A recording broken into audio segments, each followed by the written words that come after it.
우리 교회가 구성전에 있을 때 제 아이의 담임 선생님이 수서교회를 방문하게 됐는데 제 아내가 안내를 하면서 이렇게 말을 했답니다. 선생님, 수서교회는 늘 아름다운데 겨울에는 좀 쓸쓸해요.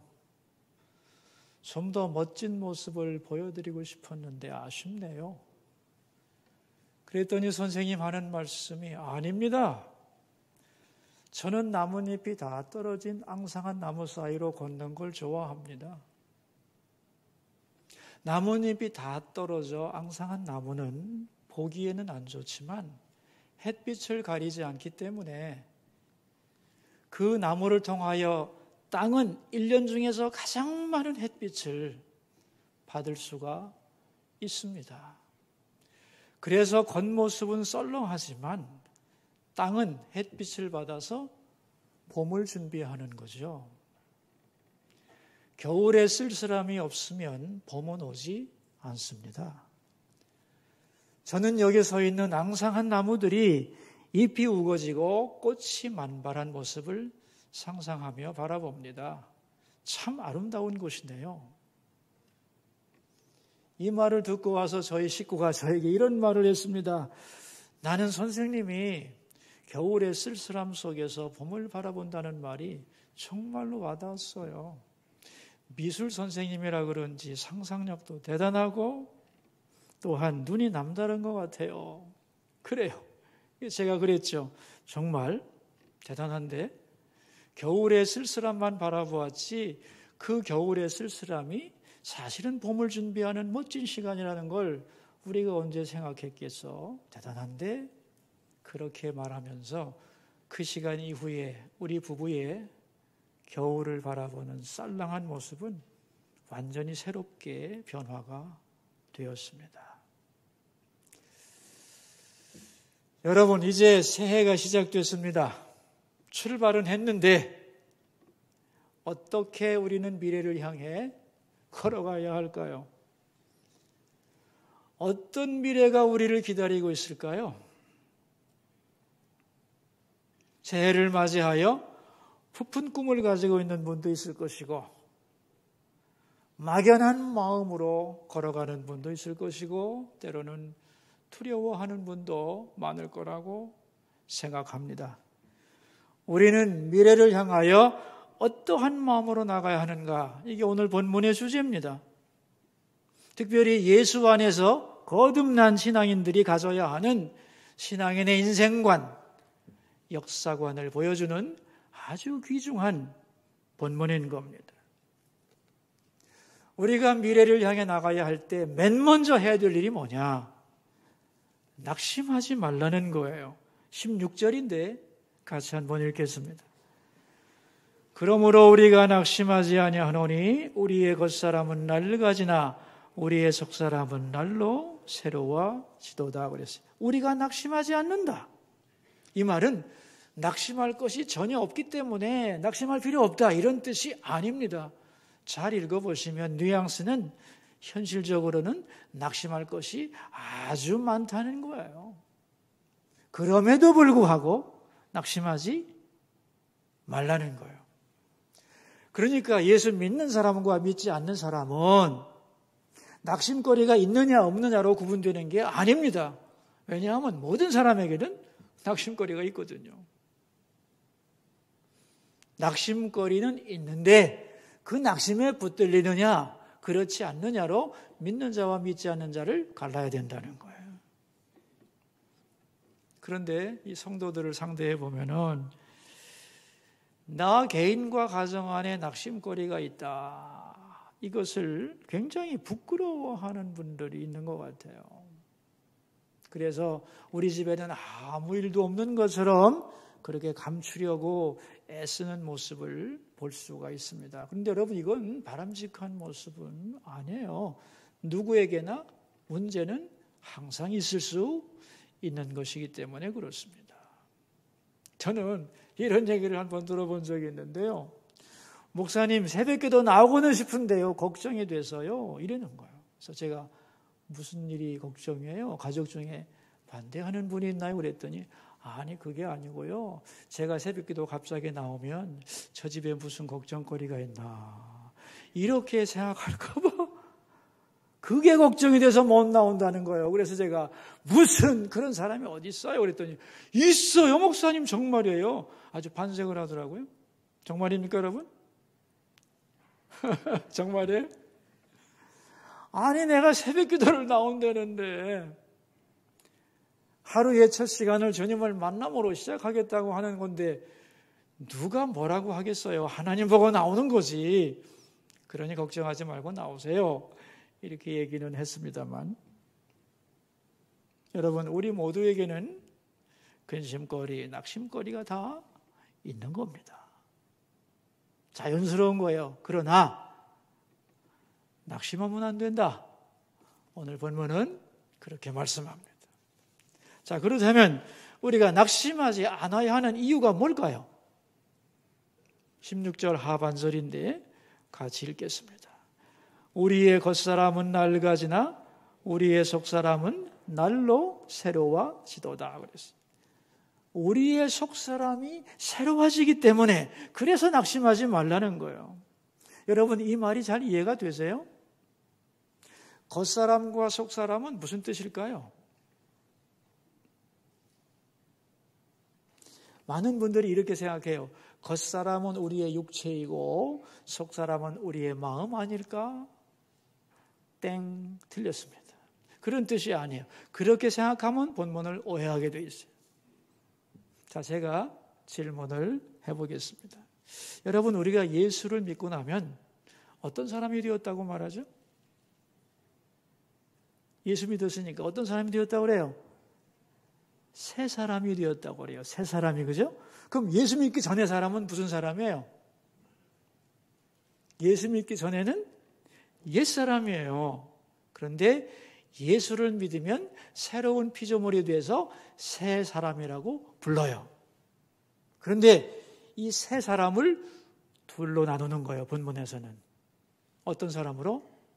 겉사람과 속사람으로. 그럼 겉사람이란 뭐냐? 우리 인간의 구조가 셋인데 영과 혼과 육이에요. 여기서 겉사람은 그 중에서 혼과 육을 말하는 거예요. 다시 말하면 육체와 마음. 성도의 육체, 우리의 몸과 마음은 겉사람에 해당되는 거예요. 그럼 속사람은 뭘까요?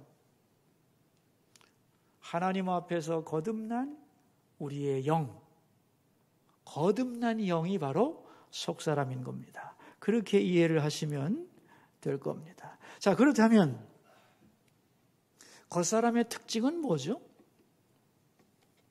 본문에 나오죠?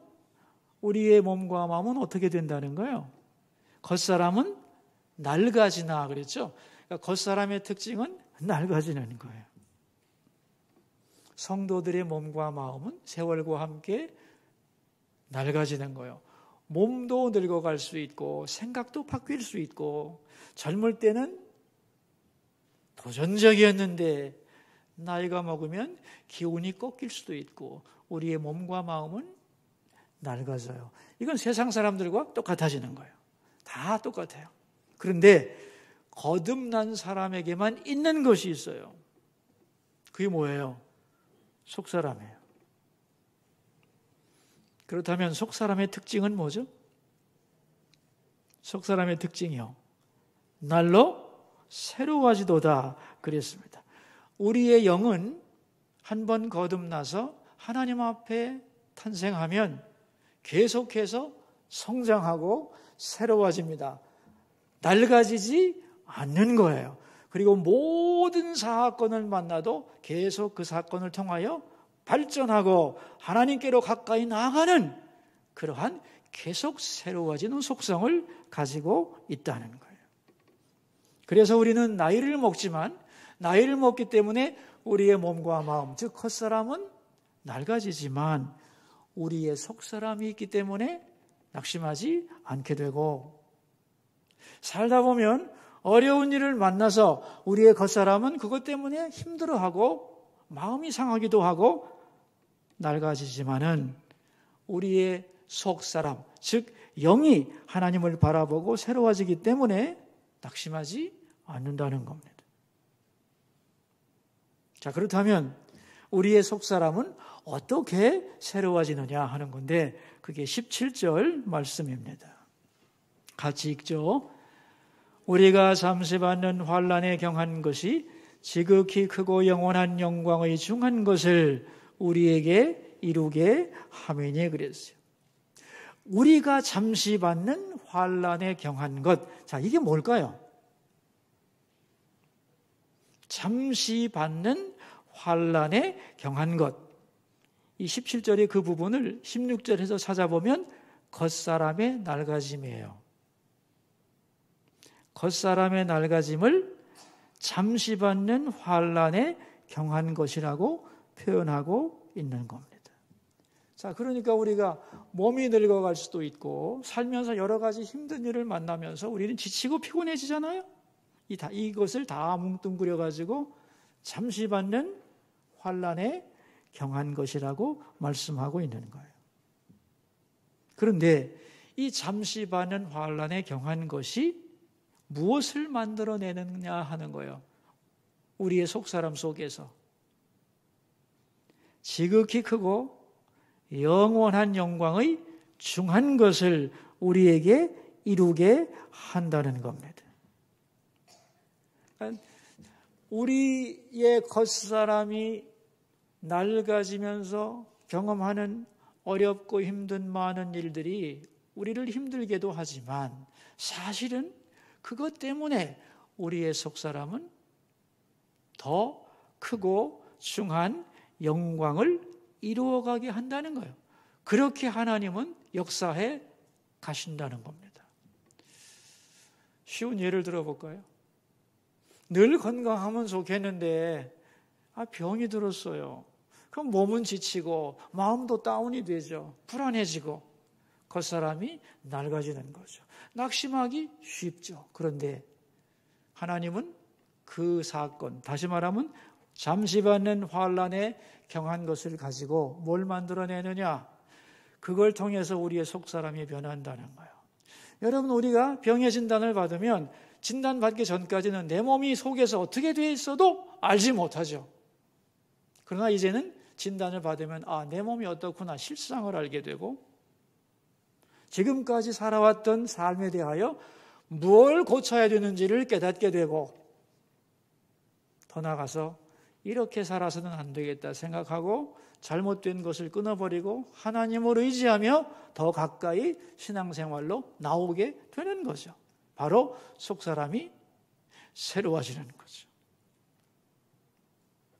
그래서 환난에 잠시 받는 환난에 경한 것이 더 크고 놀라운 더 소중한 가치의 것으로 접근할 수 있도록 하나님은 우리를 만들어 가신다는 거예요. 그래서 겉으로 볼 때는 낙담할 수 있어도 사실은 낙담할 게 없다는 거죠. 저는 이런 분도 봤어요. 가족들이 아주 사랑하며 정이 많은 가정이었는데 분쟁이 일어나가지고 얼마나 힘들어하는지 얼굴색이 다 새카매졌어요. 근데 그 분쟁을 겪은 후에 그분이 진실한 신앙인이 되더만요. 세상에 믿을 거 없다고 하나님만이 나의 소망입니다 고백하고 하나님께 마음을 두고 남은 인생을 살아가겠다고 결심하고 예수 믿는 분도 보았습니다. 사랑하고 기뻐하며 사는 것도 즐겁지만 거기서 상처받았을 때 얼마나 마음이 낙담되고 힘들었겠어요. 그러나 하나님은 거기서 멈추게 하지 않고 그를 불러 하나님만 소망하는 사람으로 바꾸어가는 걸 보고 참 우리는 겉으로는 낙심할 게 많지만 더 깊고 높은 의미에서 보면 계속해서 새로워질 수 있는 거구나. 겉의 것만 보면 낙심할 수 있지만 더 크고 깊이 보면 오히려 더 감사할 수 있는 것이 언제나 있는 거구나. 그것을 많이 깨달은 적이 있습니다. 영국의 유명한 목사님, 20세기의 가장 위대한 목사라고 불리우는 마틴 로이드 존스 목사님이라는 분이 있어요. 이분이 설교도 잘하시고 강연도 잘하시고 많은 사람들에게 멋진 사역을 했는데 나중에 이제 늙어서 병이 들었어요. 그래서 자기의 침상과 안락 의자 사이를 오가는 것도 너무 힘겨워하는 그러한 아주 비참한 상황이 있었는데 존경하는 사람들이 찾아가서 어떻게 이 어려운 일을 감당하고 계십니까? 라고 물었더니 그 목사님이 성경을 한 구절 읽어주었어요. 누가복음 10장 20절인데 제가 읽어드릴게요. 귀신들이 너희에게 항복하는 것으로 기뻐하지 말고 너희 이름이 하늘에 기록된 것으로 기뻐하라 하는 말씀이었어요. 이게 언제 나온 말씀인지 알죠, 여러분? 예수님의 제자들이 명령을 받고 나가서 예수의 이름으로 복음을 전도할 때에 귀신들이 떠나가고 병자가 일어나는 걸 보면서 너무너무 감격해서 예수님께 돌아와가지고 주님의 이름으로 귀신이 쫓겨나가고 병자가 일어났습니다 하고 기뻐했더니 얘들아, 그거 가지고 기뻐하지 말고 더 기뻐할 게 있다. 너희들의 이름이 하늘나라 생명책에 기록된 것을 기뻐하라. 그러셨거든요. 자, 이제 목사님은 이 말을 어떤 의미로 썼느냐 하면은 귀신들이 너희에게 항복하는 것, 이걸 어떤 의미냐면 나의 수고와 인생의 업적과 화려한 내 인생의 열매들, 그런 것이 있을 때 잘 나갈 때 얼마나 좋아요, 그죠? 그러나 그런 것이 다 기쁨의 즐거움의 자랑거리이기도 하겠지만 그런 것이 다 없어져도 변하지 않는 게 있다는 거죠. 내 이름이 하늘나라에 기록된 것. 나는 그것을 지금도 믿기 때문에 내가 자랑하고 사랑하고 이뤄놓은 모든 것들이 다 사라진다 해도 조금도 흔들리지 않는다는 거예요. 그리고 마지막에 이렇게 고백했어요. 나는 지금도 충만합니다. 나는 지금도 만족합니다. 화려한 사역의 현장이 떠나가고 내 주변의 사람들이 떠나가고 건강했던 내 몸이 병들고 모든 것이 사라지는 속에서 보통 사람 같으면 다 낙담하죠. 그러나 그 영혼은 거기에도 불구하고 하나님 앞에 내 이름이 있음을 알고 기뻐했던 겁니다. 그 말을 듣고 많은 사람들이 그랬어요. 한평생 설교했던 것도 위대하지만 마지막 설교는 더 위대했다고. 그리고 며칠 후에 그분은 하나님의 부름을 받았습니다. 여러분, 모든 것이 무너지고 모든 것이 사라지고 세상의 희망이 다 사라져도 낙심하지 않을 수 있는 것은 뭐예요? 우리의 영혼은 날로 새로워지기 때문입니다. 그러므로 우리가 이제 주목할 것은 뭐냐? 18절입니다. 함께 읽겠습니다. 우리가 주목하는 것은 보이는 것이 아니요 보이지 않는 것이니 보이는 것은 잠깐이요 보이지 않는 것은 영원함이라. 주목이란 말이 나오죠. 주목. 무슨 소리예요? 정신 차리고 시선을 집중하라는 거죠. 자, 우리가 관심을 갖고 집중해야 될 건 뭐냐? 그러므로 18절에 보이는 것이 아니에요. 보이지 않는 것. 그리고 영원한 것에 더 관심을 두고 마음을 써야 된다는 거예요. 그런데 우리는 항상 겉으로 보이는 것과 잠깐 있는 일에 마음을 다 쓰다 보니까 그것의 변동에 따라서 우리 마음도 좋았다, 나빴다, 낙심했다, 슬퍼했다, 기뻐했다 그러는데 아니, 그것을 넘어서서 보이지 않는 영원한 것을 바라보며 걸어 나가야 한다는 거죠. 저는 지난 2년 동안, 작년과 재작년 2년 동안 개인적으로 참 힘들었습니다. 왜 힘들었냐면 이 코로나 때문에 모든 것이 멈췄잖아요. 상상도 못했던 일이 교회 안에 벌어졌습니다. 처음에는 당혹스럽고 두렵기도 하고 막막하기도 했는데 점점 시간이 가면서 분노가 생겼고, 그리고 교회들이 무너진 걸 보면서 너무 가슴이 아파서 많이 울기도 하고 그랬어요. 그런데 2년 동안 쭉 기도하면서 이 코로나 엄청난 사태도 뭐와 같으냐? 17절에 잠시 받는 환난에 경한 것이다. 깨닫게 됐어요. 잠시 받는 환난에 경한 것이다. 이걸 통하여 그럼 뭘 이루겠느냐? 하나님은 뭘 이루실까요? 지극히 크고 영원한 영광에 중한 것을 이루어 가실 거다라고 하는 확신이 들었어요.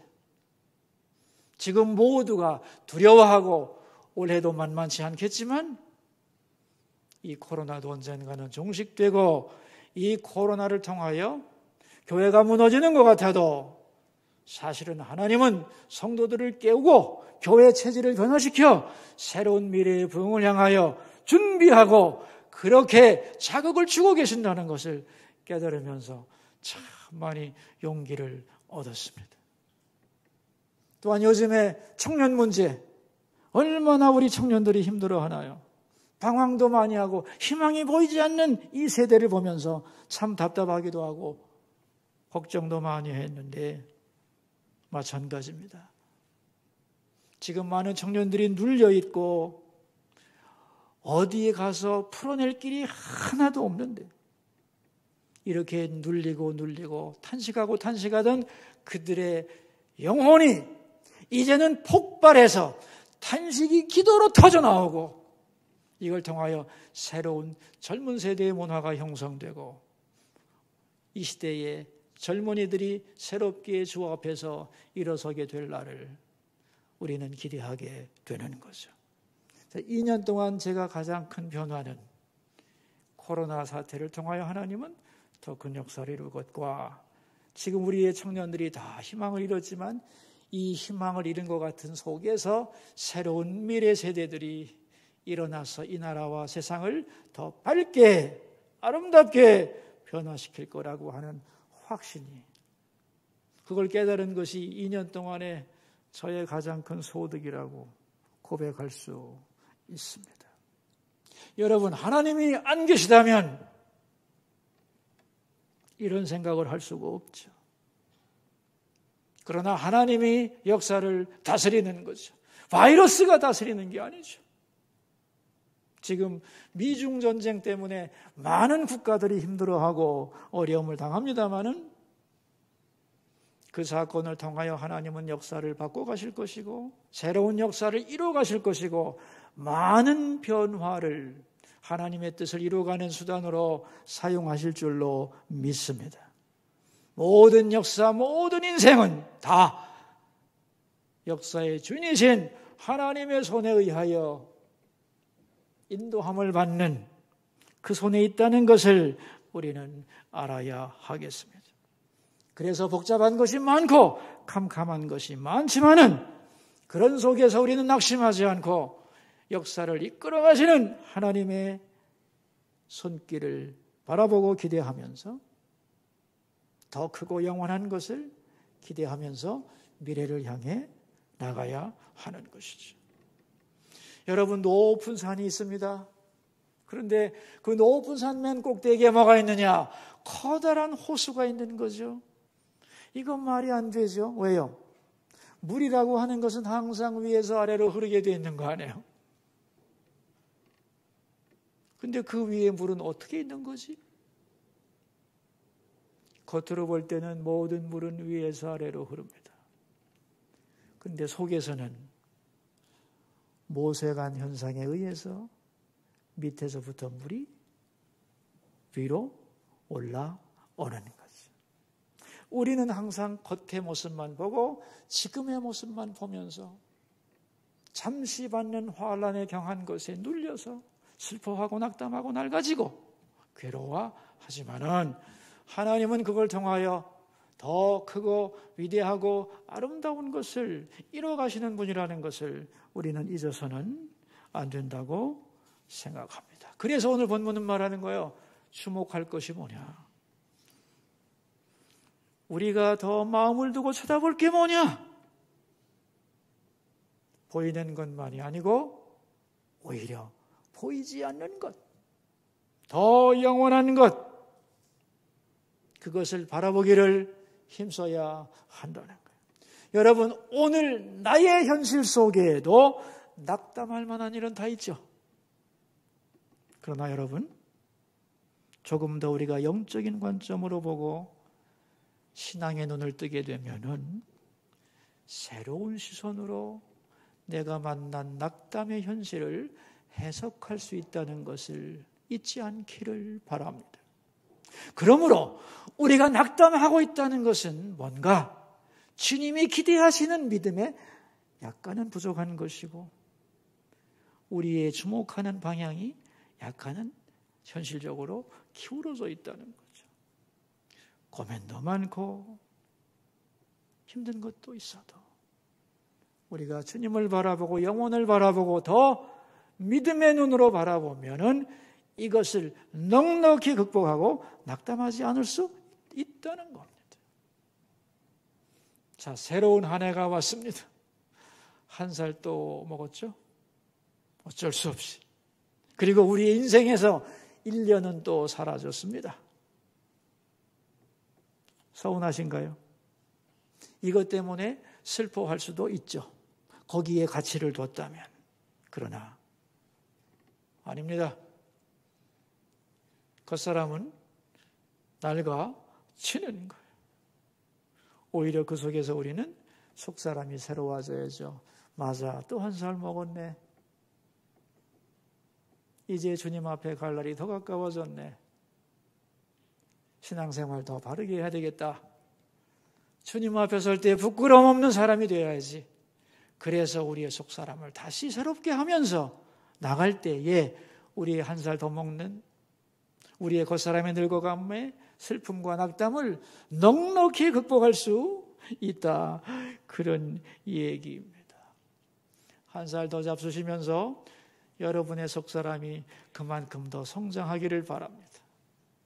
그래서 새로운 한 해를 더 새로운 마음으로 감사하면서 하나님께로 더 가까이 전진하면서 하루하루를 살아갈 수 있기를 바랍니다. 미래를 향해 걸어가는 사람들에게 오늘 주시는 말씀, 낙심하기 쉬우나 낙심하지 마시오. 겉사람은 낡아지나 속사람은 날로 새로워지는 것입니다. 잠시 받는 환난에 경한 것이 있으나 그걸 통하여 지극히 크고 영원한 영광에 중한 것을 하나님은 우리를 통하여 이루어 가십니다. 그러므로 주목하시오. 보이는 잠깐의 것이 아니라 보이지 않는 영혼의 것을 바라보고 오늘도 전진하는, 승리하는 여러분 되시기를 주의 이름으로 축원합니다. 기도합시다. 우리 들은 바 말씀을 생각하면서 두 가지 기도 제목을 가지고 주께로 나갑니다. 첫 번째 기도 제목입니다. 주님, 날로 새로워지게 하옵소서. 겉사람에 관한 것 때문에 영혼이 침체되지 않게 하시고 속사람이 날마다 강건하게 해주소서. 그래서 현실을 넉넉히 이기고 주님을 향해 걸어가게 하옵소서. 기도하겠습니다. 여러분 자기 목소리가 들리도록 소리내서 기도합시다. 날로 새로워지는 사람이란 말씀을 전하였습니다. 우리는 겉사람 때문에 또한 겉사람이 받는 잠시 환난에 경한 것 때문에 우리는 낙담하기 쉽습니다. 그러나 주님, 이걸 통하여 하나님은 우리의 속사람을 날로 새로워지게 하시고 낙담하는 일을 통해서도 하나님은 우리를 지극히 크고 영원한 영광에 중한 것을 우리 속에서 이루어지게 하시는 분임을 믿습니다. 원하오니 우리가 보이는 것만 주목하고 잠시 것에만 주목하며 시선을 빼앗기고 그것의 변화 때문에 낙담하는 자가 되지 않고 보이지 않는 영원한 것을 향하여 우리의 시선을 우리의 관심을 기울이며 오늘 이 어려운 일도 하나님 손에서 멋진 일로 변해가고 내 영혼의 성장을 이루어가며 역사도 어두운 면이 있는 것 같지만 그걸 통하여 하나님은 새로운 역사를 계획하시고 완성해 가심을 믿고 담대히 미래를 향해 걸어가게 하옵소서. 두 번째 기도 제목입니다. 새로 시작하는 교회 학교 모든 부서와 모든 교회 내 공동체와 조직들이 주 안에서 잘 출발하게 하시고 새로 책임을 맡은 분들에게 감당할 힘을 풍성히 부어주소서. 우리 함께 기도하겠습니다. 아버지 하나님, 2022년도 첫 주일을 맞이하여 우리 교회 학교는 모두 다 새 얼굴을 만나게 됩니다.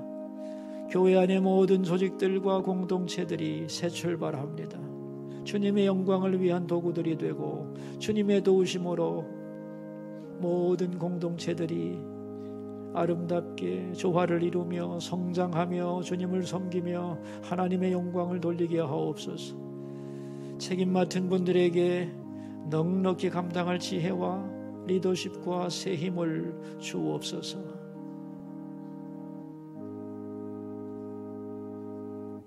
역사의 주관자가 되시는 하나님 아버지, 미래를 향해 나갈 때 겉사람의 낡아짐만 바라보며 낙심하지 않게 하옵소서. 그것은 잠시 받는 환난에 경한 것임을 알고 오히려 그것을 통하여 지극히 크고 영원한 것이 우리에게 이루어지고 있음을 알게 하여 주소서. 우리가 주목할 것, 관심을 집중해야 하는 것은 보이지 않는 영원한 것, 거기에 집중하며 오늘을 살아가게 하소서. 그래서 절대 낙심하거나 좌절하지 않고 소망을 가지고 미래를 향하여 담대히 걸어가는 주님의 자녀들이 되게 하옵소서. 존귀하신 예수님의 이름으로 기도하옵나이다.